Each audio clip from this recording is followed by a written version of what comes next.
All right, team, we're going to look at the data real quick. I know that you had a chance to look at this previously. We're going to look at some of the data that we have from our campus on our referrals. This graphic shows, broken down by grade level. And you'll notice that 8th grade is the majority of the referrals that we're receiving at our school. Here's a look at how many students per grade level are getting them. So we notice that about 1 in 5 students in 8th grade are receiving a referral, whereas about 13% in the other grade levels. Here's a breakdown by ethnicity, and we're primarily Hispanic campus, so you'll see a higher chunk of our kids falling in that Hispanic and Latino category. We got about a quarter white, about 13 and 12% of black students, and about 55 to 60% of our Hispanic students are the ones receiving referrals. Here are special pops. Notice that about maybe a quarter to a third of our SPED students are receiving referrals. The lowest is in GT. We're at a Title I school, so our economically disadvantaged kids are receiving the majority, right? Over, here's a breakdown by sex and grade level. So you'll notice in 6th grade is a little bit different than every other grade level. It's about 30 to 70% male. So there's that, and you'll notice the trend is the same though. The males are receiving the more of the referrals than the females.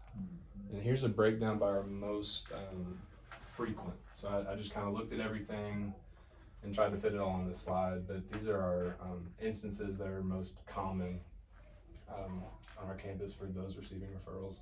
So a lot of it, and the majority of it, the bulk of it, is the violation of the student code of conduct, which is kind of like an umbrella thing. Yeah. But and you notice that from last year to this year, it's actually all going down with the exception of the tobacco use. So vaping is becoming more popular, I'm assuming. When y'all looked at the data, and I can go to whatever slide, what problems do you see when you look at it? I would say the one that jumps out to me the most, we don't have that large of a SPED population, but we have a lot of SPED students who have received referrals, and so that tells me that we probably need to provide more support on the side of social skills, controlling their emotions, things like that. So, behavior training. I'm gonna say not a large SPED population, but a high referral rate. In comparison to the total, yeah. And then also, obviously, the most blatantly obvious thing is the 8th grade. Like, I think that I couldn't tell you this year, I can tell you next year, but from what I've heard in talking with others, as well as I think that our 8th grade students this year, sometimes you get a particularly difficult group, and I think that might be the case. I hope so, because if that is the case, then next year our referrals are going to decline significantly. And I think it could also be a little bit dependent upon. Now, is this written referrals or worked referrals? So Worked. Right? Put in the system, obviously. Yes. Right. So I'm wondering if a little bit of that has to do with maybe maybe there's some referrals that hadn't been worked in 6th and 7th grade, and the 8th grade AP works every single one that she gets. And Even some if of that's it's- going to change just because we even if talked it's about putting it back to detention. Yeah, if it's a simple something that the 7th grade and the 6th grade principal are assigning after school D hall or just taking care of it, as to where maybe the 8th grade one, she may be working every single referral that comes in instead of. So it might be a difference in systems. So, yeah. Because that is like 2 times as many 6th and 7th, More than. 8th, yeah, more than. So, you just can't be the 8th graders are completely worse than 6th and 7th grade. And art. I would be interested to see what this would look like if we broke it down by teacher. Anything else that you see? No, so if you'll go, can you take it back to let's see, I think it was the last slide that you had. That one. right there. So that violation of student code of conduct is basically there's a PEMS code, Mhm. right? So we have to list that in order to put some kind, suspensions and, like when they go to ISS and things like that. So that code has to be there. So it is gonna be used more than anything. Right. So Mhm. that That's could the have, coding, so that could have, because every discipline referral would be, a violation of the code violation. of conduct. So technically, is if we, so that, why that number's so high and it's not spread out amongst the other ones is maybe we need to start coding it instead of just doing the whole 0021 coding, actually put it in as what it is so we can get a true statement of where our problem is gonna be lying. Or can we not do like a double code? You So can't, I yeah, used to do like a 21, but then I would put, like I a would put- 41 or yes, whatever the with it. problem is. I also notice a trend between years, fighting, assault is obviously a trend, and then, let's see. What else was it? I mean, refusal to work, but I think that one is a lot lower because of one of the things that we had put in place this year, which was if we get a referral that is talking excessively or things like that, those are things, especially on their first or second offense, that should be given detention by the teacher. Mhm. And since we have in place after school detention that can be given by the teacher, then it doesn't have to come here. That can be their first offense and the teacher still retains their authority. And so that's maybe why it's a third of what it was last year. Same with misbehaving, maybe. So when you're looking at these problems, what do you think that we should move forward with in terms of like increasing student achievement? Is it maybe looking at our SPED population and what we can do to support them? Is it our general number of 8th grade referrals, the workload of principals, finding alternative punishments or systems? Or is it a coding thing? Well, I definitely don't think to improve instruction, we're gonna get that by doing coding No. or, you know. The SPED pop is such a small group that Right. I think we would I need think to it's really target somewhere important. I else. think we have to target that, but maybe not, that's not gonna impact our overall as much as Right. something else. So you think it's Maybe a combination of the other two. okay? Maybe have a system in place that is consistent. And we actually talked about that today in one of the meetings that we had about kind of changing the way we're doing things as far as like 6th grade work, 6th grade, 7th grade. And instead having like a admin person working discipline for the day and the others being in classrooms. If that happens, we've got to be very consistent with what the outcomes are for every person. Right. So maybe fixing the systems, and then as a result, we would probably see a decrease in the 8th grade referrals. So what we're gonna do now, keeping that in mind, we're kind of limited on space in here. Just put that right there. We're gonna list 10 contributing factors. We're using the 10-5-5 model for why we think 8th grade is receiving so many referrals, or why we're getting so many referrals in the first place. Art. The first one would be art class. Yep. Art class is large and the management is not what it should be, and so that equals more referrals Yeah. from kids who would never even get a referral typically. Okay, so that's a classroom management. I think maybe one of those contributing factors would just be a tough group of 8th graders. Yeah. Mm-hmm. Possibly even a certain number of kids getting most of the referrals. Yeah. Okay, so I'll say repeat offenders. Yeah. Yeah. Class size is another one. They are also our largest group. Mm-hmm.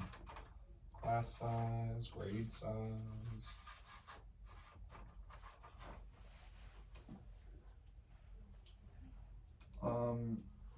Maybe the assistant principals, their calibration with one another on how they're gonna handle each referral, it needs to be the same across the So like campus. using the code of conduct for every Yes. offense. AR, that's supposed to be AP. So we'll say AP consistency. Consistency with, consequences and, Yeah. I don't know if this is really a factor, but I think a lot of the times kids get in trouble in transition. And 8th grade has significantly more transitions because they don't have any double blocks. So transition time. Yeah, I think so. They also have, how many electives this year? They have 4. 4. They have 4 So electives. 4 electives also means, cause you know, most of the time when we get referrals in, they're coming from an elective. So I'm wondering if, elective, you know, cause when they're in their core class, I don't quite see as many referrals come in. Yeah. Let's say scheduling with electives and focus.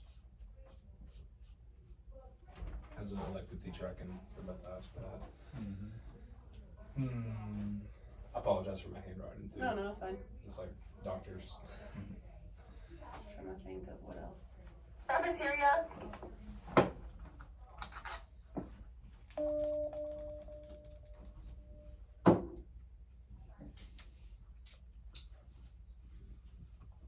Well, she just said cafeteria. That could be a little bit of it too. Contributing factors. is Intramurals. Intramurals or / cafeteria. That's when we have a most, you know, big groups together, and a lot of them were some referrals come out of there. And I think too, I think our boy population is larger in 8th grade, and most of the referrals come from boys. Right. So I'm gonna keep going with that. So we're gonna list 5 more and kind of get to the nitty gritty of what's going on with these kids. So we say that one more time. More boys, Or and they're boys, obviously, looking at the data, tend to have more referrals than girls. more boys in grade. All right.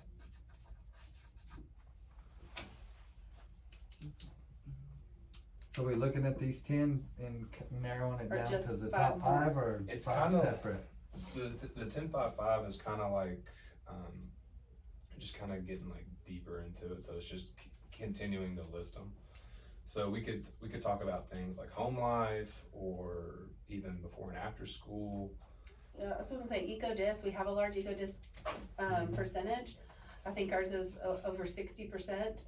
And so along with that comes parents that work more, so kids are left unattended, differences in a matter of support from the parents, cause I can tell you that when we have a referral and the parent is supportive and they get consequences at home, then they don't do it again, whereas the ones whose parent wants to vouch for the student instead of fixing the behavior, that's a repeat offender. Do you feel like there's a lot of parent support once the referral's written, or does it No, change? it depends on the kid. It really depends on the family. Some parents you call and they're great and they're supportive and helpful, and others they say, well, what did someone do to make my kid do that? So that's really the difference in the two.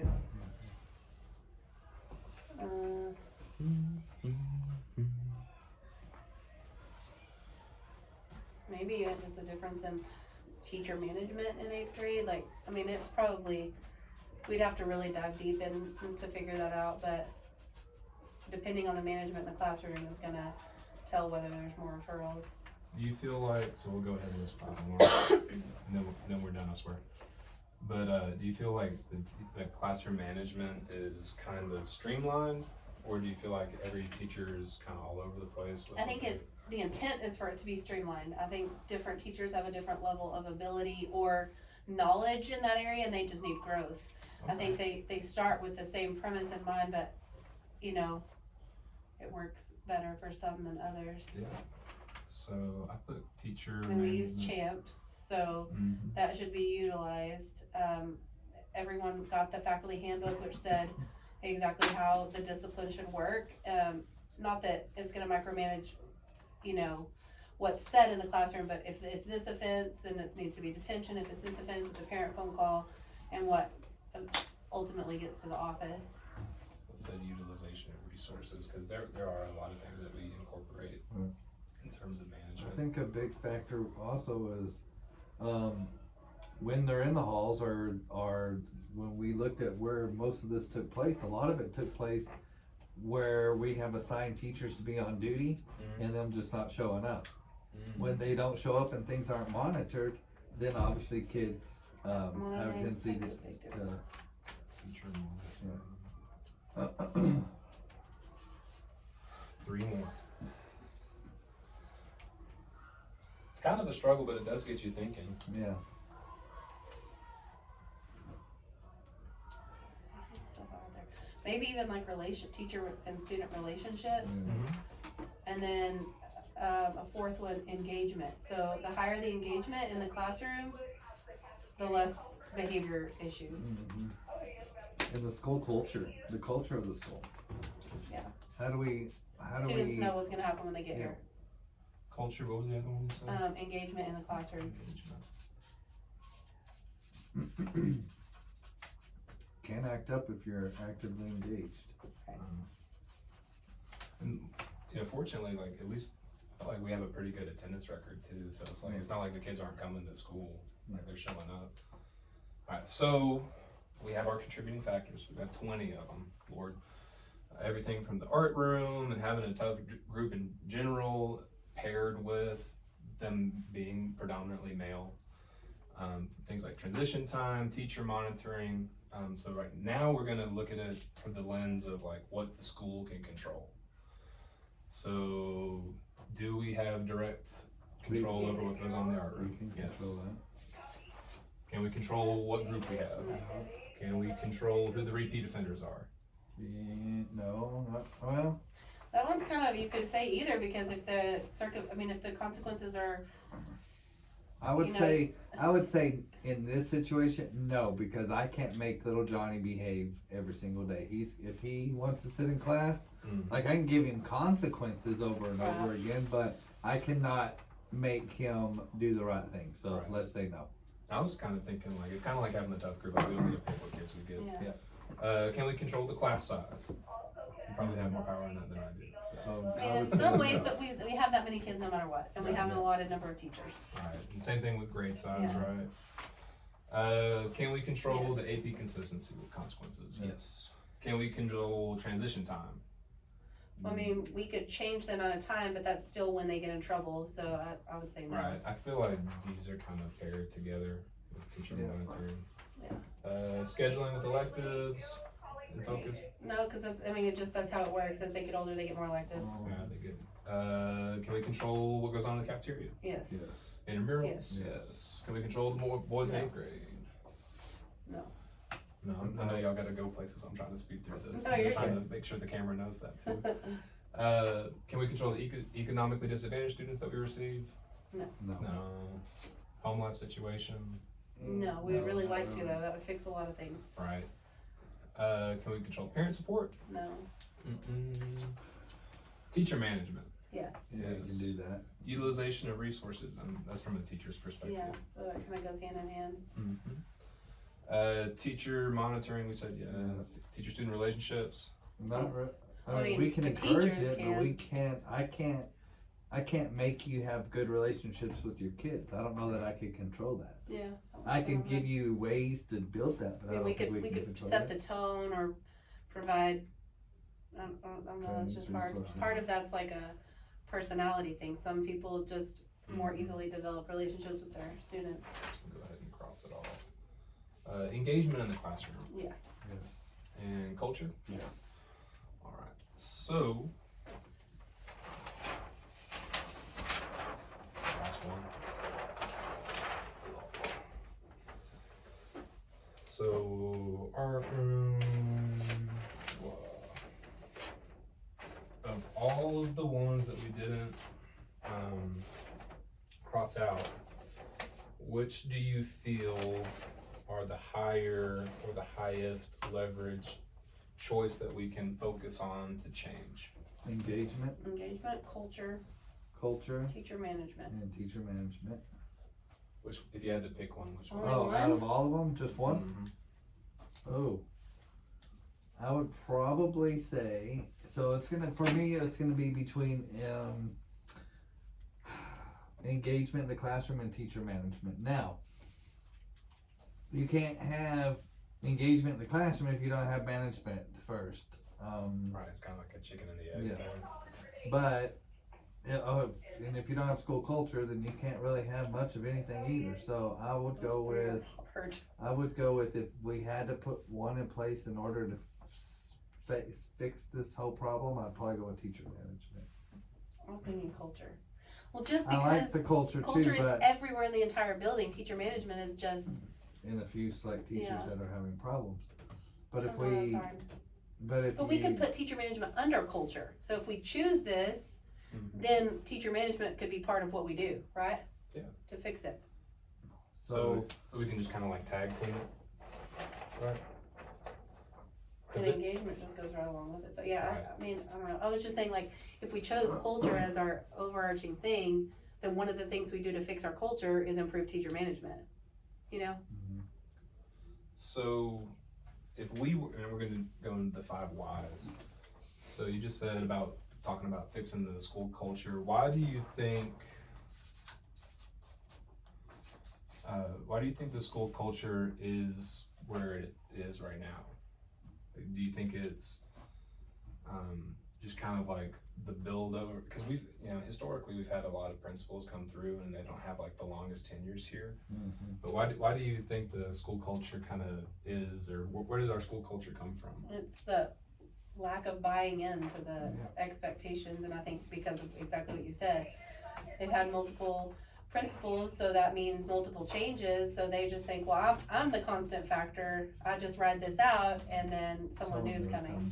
So I think it's lack of buy-in, but I think it's gotten better.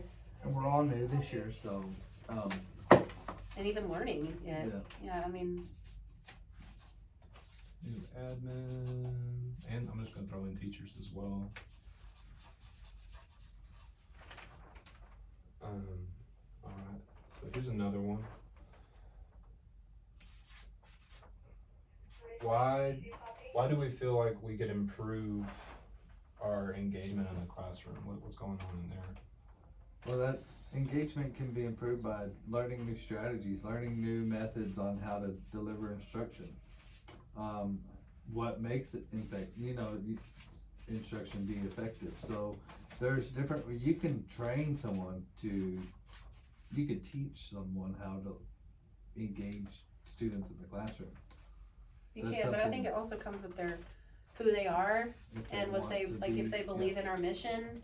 Mm-hmm. And because there's compliance, which is kind of the first thing you go towards, but engagement comes with like true buy-in of the systems and Yes. wanting to go through the culture and build a great culture. so again, I think it comes down to the buy-in or the shared vision, because if we all have a shared vision, then everyone goes in ready to do that. But then, like he was saying, you also have to have the skills. Right. So that's a combination of the buy-in and then lack of skills Let's see. in some instances. Yeah. Alright, so got a couple more questions.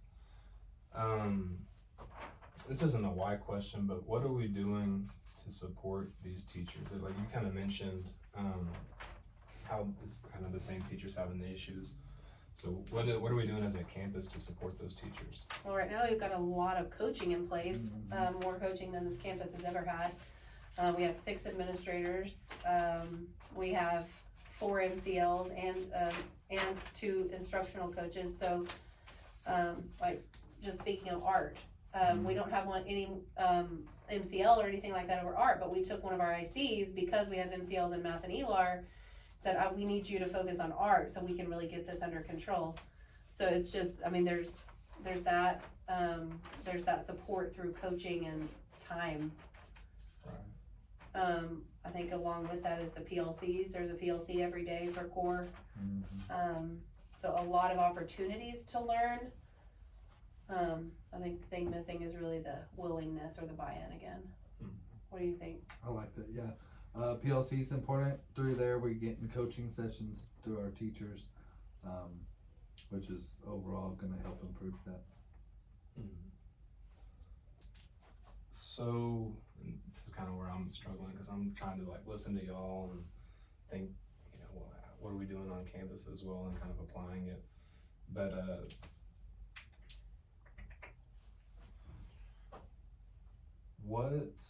or why is our school